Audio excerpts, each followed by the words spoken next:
السلام علیکم۔ آپ دیکھ رہے ہیں ادب رنگ ٹی وی۔ سامعین، انسانی زندگی بے شمار مثالوں اور رازوں سے بھری پڑی ہے۔ آج ہم چند کامیاب زندگی کے راز بتائیں گے۔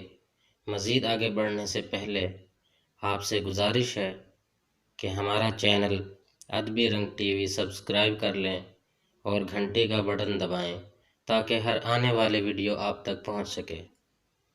بادشاہ کا موڈ اچھا تھا۔ وہ نوجوان وزیر کی طرف مڑا اور مسکرا کر پوچھا، تمہاری زندگی کی سب سے بڑی خواہش کیا ہے؟ وزیر شرما گیا۔ اس نے چہرہ نیچے کر لیا۔ بادشاہ نے کہا لگایا اور بولا، تم گھبراؤ مت، بس اپنی زندگی کی سب سے بڑی خواہش بتاؤ۔ وزیر گھٹنوں پر جھکا اور عاجزی سے بولا، حضور، آپ دنیا کی خوبصورت ترین سلطنت کے مالک ہیں۔ میں جب بھی یہ سلطنت دیکھتا ہوں تو میرے دل میں خواہش پیدا ہوتی ہے، اگر اس کا 10واں حصہ میرا ہوتا تو میں دنیا کا خوش نصیب ترین شخص ہوتا۔ وزیر خاموش ہو گیا۔ بادشاہ نے کہا لگایا اور بولا، میں اگر تمہیں اپنی آدھی سلطنت دے دوں؟ تو وزیر نے گھبرا کر اوپر دیکھا اور عاجزی سے بولا، بادشاہ سلامت، یہ کیسے ممکن ہے؟ میں اتنا خوش قسمت کیسے ہو سکتا ہوں؟ بادشاہ نے فوراً سیکرٹری کو بلایا اور اسے 2 احکامات لکھنے کا حکم دیا۔ بادشاہ نے پہلے حکم کے ذریعے اپنی آدھی سلطنت نوجوان وزیر کے حوالے کرنے کا فرمان جاری کر دیا۔ دوسرے حکم میں بادشاہ نے وزیر کا سر قلم کرنے کا آرڈر دے دیا۔ وزیر دونوں احکامات پر حیران رہ گیا۔ بادشاہ نے احکامات پر مہر لگائی اور وزیر کی آنکھوں میں آنکھیں ڈال کر بولا، تمہارے پاس 30 دن ہیں۔ تم ان 30 دنوں میں صرف 3 سوالوں کے جواب تلاش کرنا ہے۔ تم نے ان 30 دنوں میں صرف 3 سوالوں کے جواب تلاش کرنا ہے۔ تم کامیاب ہو گئے تو میرا دوسرا حکم منسوخ ہو جائے گا اور تمہیں آدھی سلطنت مل جائے گی۔ اگر تم ناکام ہو گئے تو پہلا حکم خارج سمجھا جائے گا اور دوسرے حکم کے مطابق تمہارا سر اتار دیا جائے گا۔ وزیر کی حیرت پریشانی میں بدل گئی۔ بادشاہ نے اس کے بعد فرمایا، میرے 3 سوال لکھ لو۔ وزیر نے لکھنا شروع کر دیا۔ بادشاہ نے کہا، انسان کی زندگی کی سب سے بڑی سچائی کیا ہے؟ وہ رکا اور بولا، دوسرا سوال، انسان کی زندگی کا سب سے بڑا دھوکہ کیا ہے؟ وہ رکا اور پھر بولا، تیسرا سوال، انسان کی زندگی کی سب سے بڑی کمزوری کیا ہے؟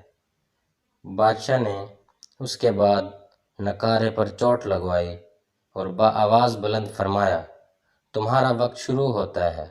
اب وزیر نے دونوں پروانے اٹھائے اور دربار سے دوڑ لگا دی۔ اس نے اس شام ملک بھر کے دانشور، ادیب، مفکر، ذہین لوگ جمع کیے اور سوال ان کے سامنے رکھ دیے۔ ملک بھر کے دانشور ساری رات بحث کرتے رہے، لیکن وہ پہلے سوال پر ہی کوئی کانسنس ڈیولپمنٹ نہ کر سکے۔ وزیر نے دوسرے دانشور بڑھا دیے، لیکن نتیجہ وہی نکلا۔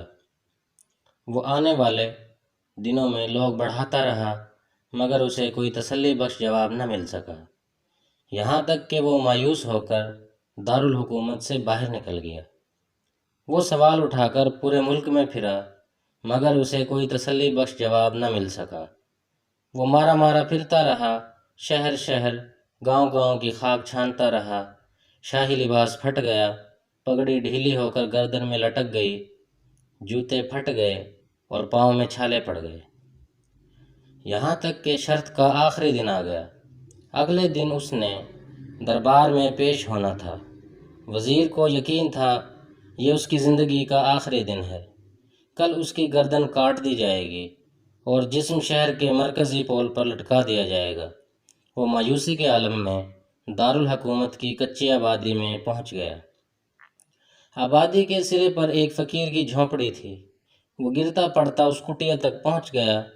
فقیر سوکھی روٹی پانی میں ڈبو کر کھا رہا تھا، ساتھ ہی دودھ کا پیالہ پڑا تھا، اور فقیر کا کتا شڑاپ شڑاپ کی آوازوں کے ساتھ دودھ پی رہا تھا۔ فقیر نے وزیر کی حالت دیکھی، کہا لگایا اور بولا، جناب علی، آپ صحیح جگہ پہنچے ہیں، آپ کے تینوں سوالوں کے جواب میرے پاس ہیں۔ وزیر نے حیرت سے اس کی طرف دیکھا اور پوچھا، آپ نے کیسے اندازہ لگا لیا میں کون ہوں اور میرا مسئلہ کیا ہے؟ فقیر نے سوکھی روٹی کے ٹکڑے چھابے میں رکھے، مسکرایا، اپنا بوریا اٹھایا اور وزیر سے کہا، یہ دیکھیے، آپ کو بات سمجھ آ جائے گی۔ وزیر نے جھک کر دیکھا، بوریے کے نیچے شاہی خلعت بچھی تھی۔ یہ وہ لباس تھا جو بادشاہ نے اپنے قریب ترین وزراء کو عنایت کیا تھا۔ فقیر نے کہا، جناب علی، میں بھی سلطنت کا وزیر ہوتا تھا، میں نے بھی ایک بار آپ کی طرح بادشاہ سے شرط لگانے کی غلطی کر لی تھی، نتیجہ آپ خود دیکھ لیجئے۔ فقیر نے اس کے بعد سوکھی روٹی کا ٹکڑا اٹھایا اور دوبارہ پانی میں ڈبو کر کھانے لگا۔ وزیر نے دکھی دل سے پوچھا، کیا آپ بھی جواب تلاش نہیں کر سکے تھے؟ فقیر نے کہا لگایا اور جواب دیا، میرا کیس آپ سے مختلف تھا، میں نے جواب ڈھونڈ لیے تھے، میں نے بادشاہ کو جواب بتائے، آدھی سلطنت کا پروانہ پھاڑا، بادشاہ کو سلام کیا اور اس کٹیا میں آ کر بیٹھ گیا۔ اب میں اور میرا کتا دونوں مطمئن زندگی گزار رہے ہیں۔ وزیر کی حیرت اور بڑھ گئی، لیکن یہ سابق وزیر کی حماقت کے تجزیے کا وقت نہیں تھا، جواب معلوم کرنے کی گھڑی تھی۔ چنانچہ وزیر اینکر پرسن بننے کے بجائے فریادی بن گیا۔ اس نے فقیر سے پوچھا، کیا آپ مجھے سوالوں کے جواب دے سکتے ہیں؟ فقیر نے ہاں میں گردن ہلا کر جواب دیا، میں پہلے 2 سوالوں کا جواب مفت دوں گا، لیکن تیسرے جواب کے لیے تمہیں قیمت ادا کرنا ہوگی۔ وزیر کے پاس شرط ماننے کے سوا کوئی آپشن نہیں تھا۔ اس نے فوراً ہاں میں گردن ہلا دی۔ فقیر بولا، دنیا کی سب سے بڑی سچائی موت ہے۔ انسان کوئی بھی ہو، کچھ بھی ہو، وہ اس سچائی سے نہیں بچ سکتا۔ وہ رکا اور بولا، انسان کی زندگی کا سب سے بڑا دھوکہ زندگی ہے۔ ہم میں سے ہر شخص زندگی کو دائمی سمجھ کر اس کے دھوکے میں آ جاتا ہے۔ فقیر کے دونوں جواب ناقابل تردید تھے۔ وزیر سرشار ہو گیا۔ اس نے اب تیسرے جواب کے لیے فقیر سے شرط پوچھی۔